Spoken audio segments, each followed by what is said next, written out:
I used to work at Uber. There was this period where people said, oh, Uber is a very sexist organization, women are marginalized. The company decided that they had to make a change. We should have more women representation, more women on the board and all of that. Uber set up this town hall, which was broadcast globally. And we had the whole board there, and we had Travis Kalanick, who was the CEO at the time. We had this one lady board member, Ariana Huffington, the founder of Huffington Post. And she announces we are going to have another woman join the board. And it's so great because this is going to help us move forward and we'll be more diverse and stuff. And there was this one board member who says, no, it actually means there'll be much more talking on the board. And there was this complete gasp, like literally from the audience. This is the session where you show how you're transforming into something completely different. And we came up with this. I think that's probably the reason why we need to have conversations like this. That nicely brings us to our topic of discussion today, allyship.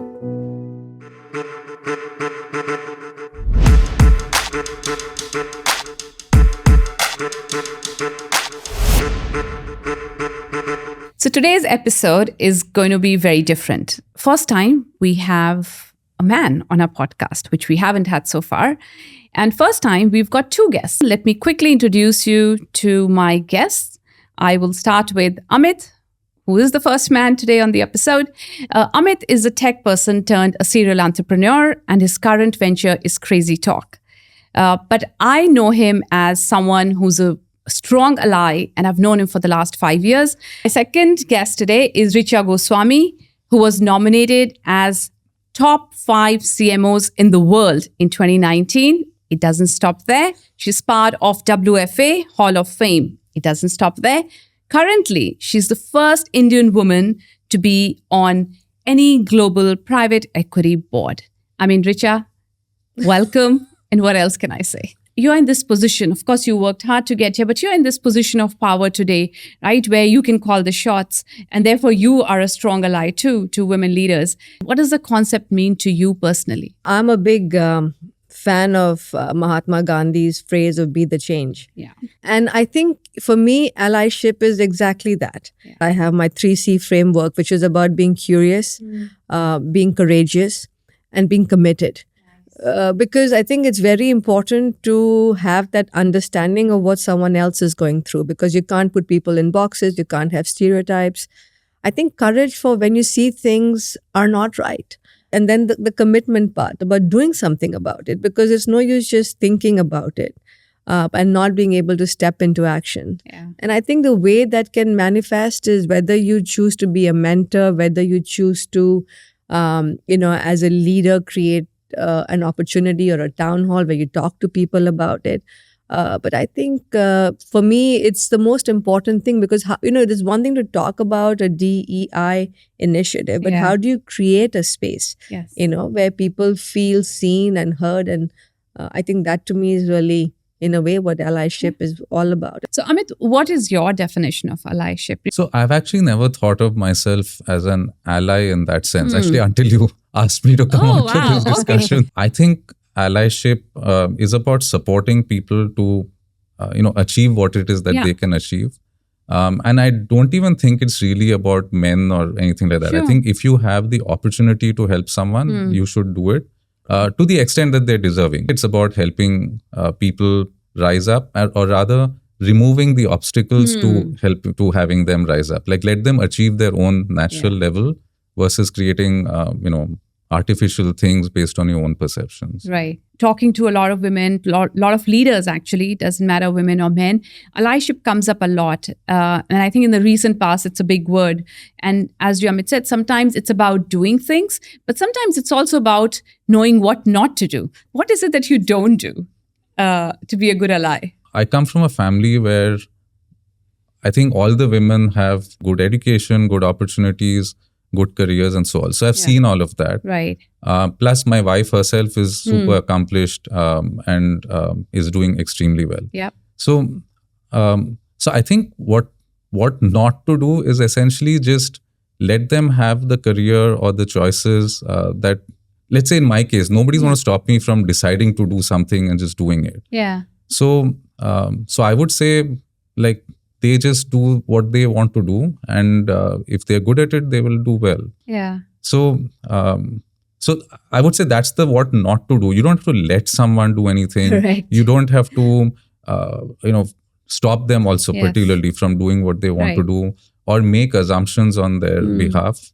I think Amit's also been super supportive in enabling certain moves. So this whole concept of a trailing spouse. Yes. And I think Amit's been great in, when they've moved from Philippines or where they've even moved from New York. And I think, part of being an ally, when I look at Amit, I think even starts at home. Yes. Because it's one of the most critical decisions you make in your life. And it can be very easy not to want to be that enabler because if you, just think about yourself. I mean, it's a huge inconvenience when you're making Sure. those trade-offs, But I think, you've done that really well. And I think that deserves to be called out. So Yes. thanks for that. The first time I was a trailing spouse was when we moved from India to Philippines. And I remember my own family had no problem with the fact that I Sure. was choosing to, follow my wife. Other people, relatives, I think a few of them definitely brought up the point as to, oh, so you're going to leave your thing and move there? Like, how does that work? So this kind of thing will happen, and people will have opinions. Sure. It is what it is. However, I think the way we looked at it was, is it good for the collective, for the unit? Yeah. And I don't see why we need to hold back from a collective better choice Exactly. just because of some sort of thought process. Talking about the changes in the workplace, and I'll share my own story. I was at HSBC, and we have a really large LGBTQ community in my team, and sometimes I remember thinking, I don't want to say anything which is wrong, or I don't want to use a wrong pronoun, or I don't know whether, there are certain things I should or should not be doing.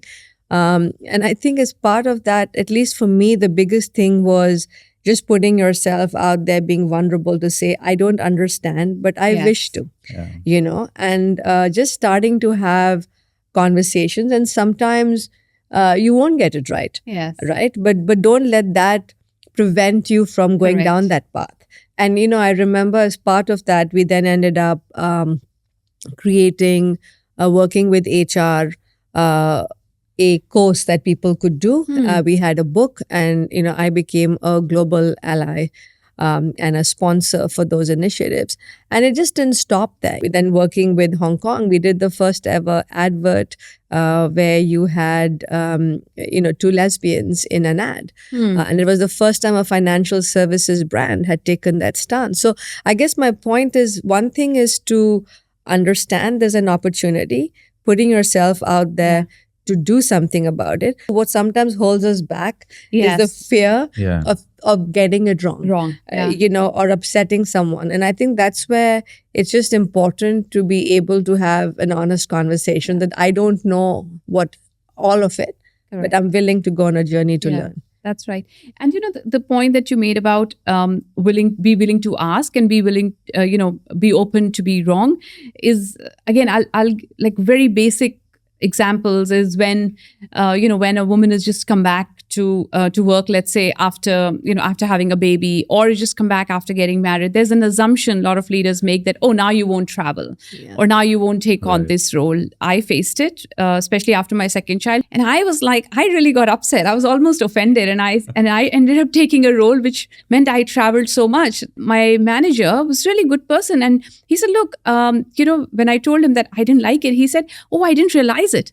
Yeah. He said, I thought, that's how I thought you. Right It was coming from a right intention, but he just didn't know. And he's like, oh, that's a learning. So not make an And he assumption. didn't ask in that, Exactly. Great What this point. is just reinforcing is the fact that allyship is not some weird magic thing that one needs to do for a certain group of people and Correct. stuff. It's just basic being supportive, understanding, giving people the opportunities and so on. The person basically saying that, oh, I thought you'd come back from maternity, therefore you need to be at, have a desk job. Yeah. It's probably coming from the right place in the sense Exactly. that that person has now got this thing playing in the back of their mind that I need to be supportive. Supporting. Exactly. Exactly. So now they're trying to support, and it turns out that that's the wrong That's the support. wrong support. So Yeah. so I think That it makes sense to actually call it out, Yeah. Yeah. but not call it out in Yeah, that yeah, yeah. sort of within quotes Not- sort of way, correct, but correct, yeah. explain why that is not Why. necessary. Yeah. And you're right. Like, I mean, luckily I knew the manager. So he did Right. say that, to me, hey, I thought this will be. So anyways, we had a good conversation. But if it was somebody else, it was a new manager, something, I probably wouldn't have had that conversation. So actually, I would say there are some shades of this. Hmm. So one side is the genuinely dyed-in-the-wool, male sexist thought Yeah, yeah, process. yeah. That I Right. think you need to genuinely actually Call out. call out in that sense. But then there is this unsure what to do, but I'm Yes. feeling my way around. Yeah. The problem with that is that the moment it gets called out in an unpleasant manner or something like that, you'll back off, and then you'll Exactly. be very scared or Yes. hesitant to Yeah. do anything at all. Yeah. And the third, I would say, is casual throwaway remarks done as jokes or whatever, which I do think need to be called out, but they need to be, I think, advised gently, like on the side kind of Yeah. thing. Like, don't say things like that. I'll give you an example from my Yeah. own situation where, I've made my share of stupid statements. This was in the Japan office, and then I was there visiting or something. I think there was some dessert there, and there was this person from my team who was in front of me, and she didn't take anything. I was like, oh, I thought you'd have the dessert because women like dessert or women like chocolate or some stupid thing like that. And, she went quiet for some time and then told me later, you know what, I don't think that made any sense at all. And that was particularly weird given that I love chocolate. So I was loading up on that dessert perfectly fine. So that way. So because she told me on the side, I went back and thought about it and said, yeah, that's a dumb thing to have said. And so you've learned something from that episode and hopefully won't do it Right. again. Right. So I think, so there are shades. Yes. But I think much of it, one should assume, hopefully the person is either coachable or it's coming from a good place. You just Yes. need to direct it somewhere Correct. better. I have now come to a point where I think it'll always be different. Men will look at a thing differently, and women will, and that's the whole point. We Yeah. want diversity, and that's Of course, diversity. yeah. So it's not to get to an agreement on everything, but again, how do we navigate some of these things, which are because now we are talking about it a lot more. We are seeing a lot more, and therefore we also need to educate people a lot more. And I guess women also have a role to play in that, to your Yeah. point, calling out gently or just having a side conversation and even starting at home, right? Because you've got to be your own advocate at a point as well, because Yes. I think there's one thing that you can sit in the workplace and wait that the other party, Somebody's whoever, going- yeah. man, woman, is going to figure it out, is going Correct. to, step in and have that conversation. But I think it's as much the onus on you. I think we should always remember that we are in control and we have choices. Correct. I want to talk a little bit to you about, women supporting women. Yeah. When women get together, it's been called a kiddie party or all sorts of names, right? Like, and when Yeah. men go out, then there's nothing. There's no Yeah. name for that. How do you kind of rally around, lifting up Yeah. women, giving them opportunities, giving them, the right forums to Yeah. speak up? So, the one thing which always amazes me is when a promotion is put out, you have a new, a job offer put out, right? Yeah. And how few times I'll see women that I think whose name I would have liked to see on that list are actually on that list. And, that's when I've actually set up a lunch or just caught up and said, hey, talk to me. This role has come up. It's fantastic. You've got all of these skill sets. And what is it that, why haven't you applied? Correct. And the reason, and this is what I always find fascinating, Yeah. sometimes men have a different sense of their ability to do things Yeah. versus women. And they'll focus on what they think they don't have and they can't do versus what they can do, And I think the one thing I've been very, from an ally standpoint, is telling those people, telling the women, put your name in the hat Yeah. and go through the process. You'll learn, Yeah. right? You'll grow. And you might come out of it with a positive outcome, but Right. at least take the shot. Yeah. And I always say, take the shot. the So I think that's one part which has been important for me. I think the other part is my phrase, step into your sunshine. And Love I that. feel that, we all battle imposter syndrome. Yeah. and we're really hard on ourselves, and we have this constant critic that we take with us everywhere we go. And if someone just says, you've done an incredible job, the first response is, oh, but and I'm like, stop. Like, step into your sunshine, and it's okay. Just feel the warmth. A big part is just coaching and saying this imposter syndrome. How do you silence that critic that you always carry with you? I think the other ones for me have been reverse mentoring has really helped. I'm 52.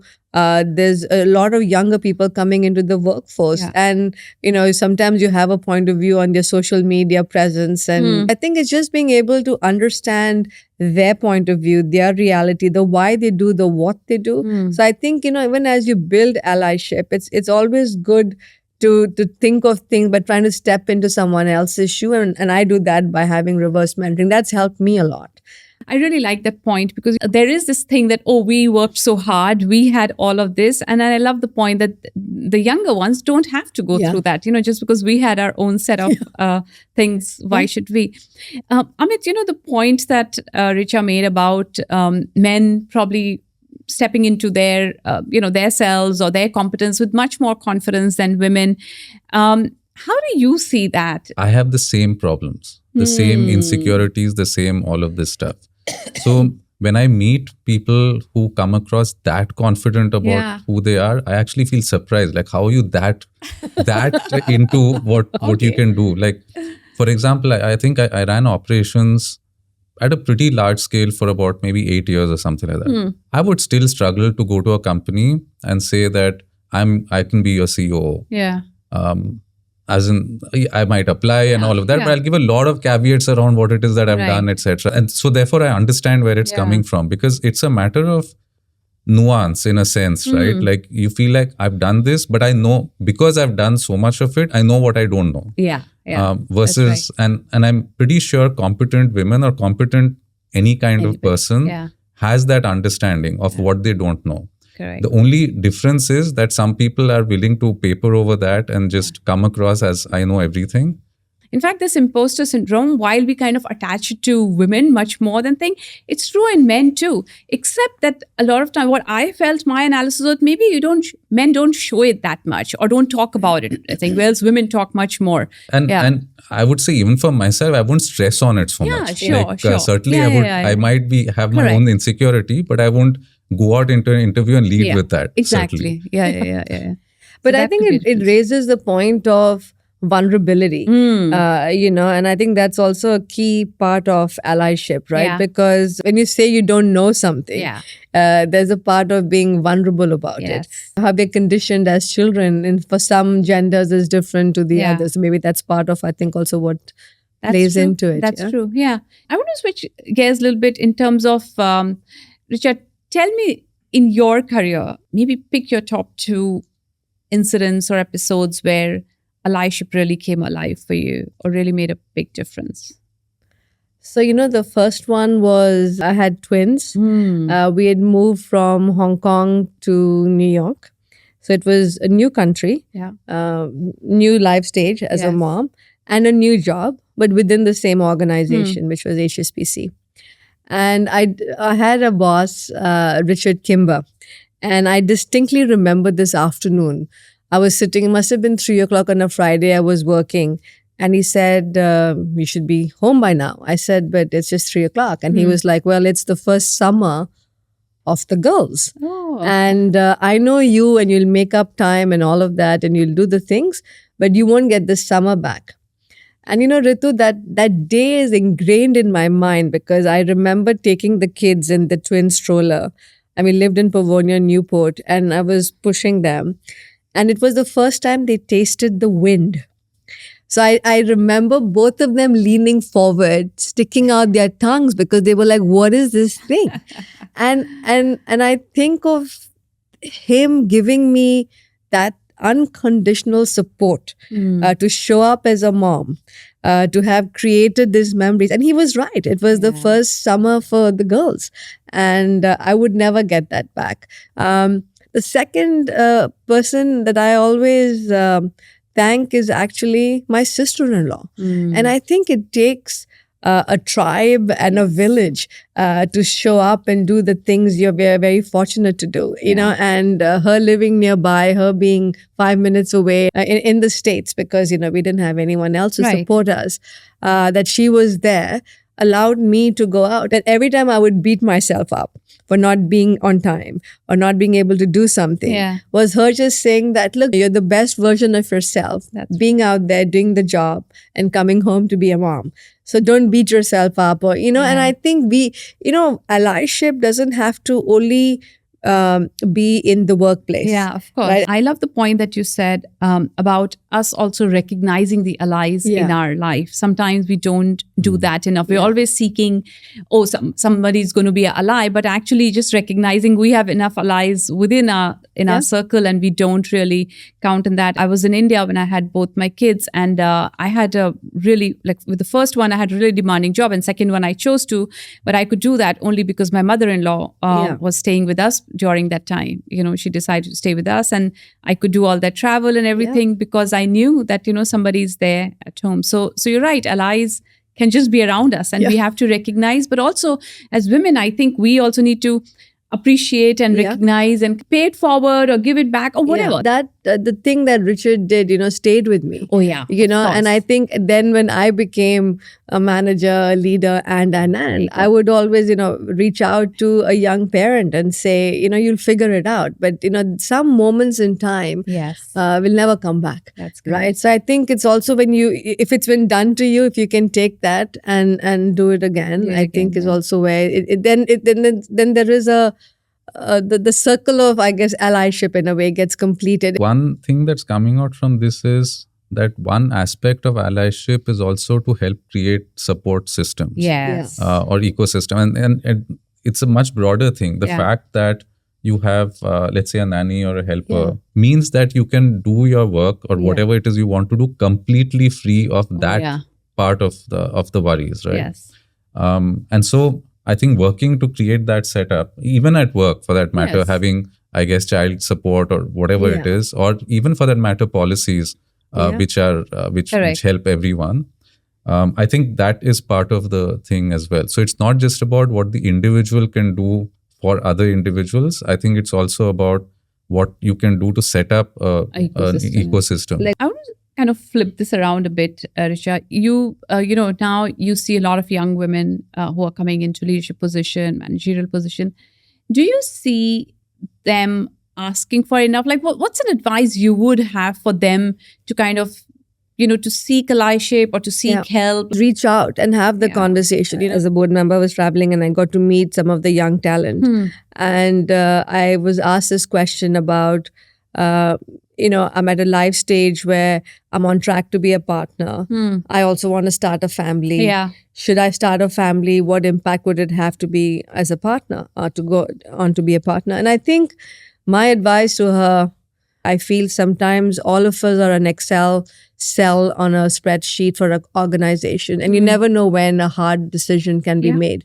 Yeah. But if the cost of that has been not being able to have children, Yeah. it's a very big cost. And if you're okay with that cost, then it's fine. Fine. But if you're not, then rethink it, because companies may come, may go, but having a children at the right time is, you know, Yeah. a decision which cannot be reversed. Correct. But I appreciated that she had found me on LinkedIn. She knew I was coming in, and she just reached out and said, hey, can I have a 15-minute chat? Lovely. So my advice to young girls is, if there are people, whether in your immediate space or extended space, of someone that has inspired you, someone you think you can learn from, Yeah. reach out to them. Yes. Like, you know, no one will say no, No, I I would agree. think, right? Just to have a coffee chat, right. right? And I think the more you can learn from others' experiences and distill that to decide what's the best version for yourself. Yeah. What do you think women can do to seek allies? Is there anything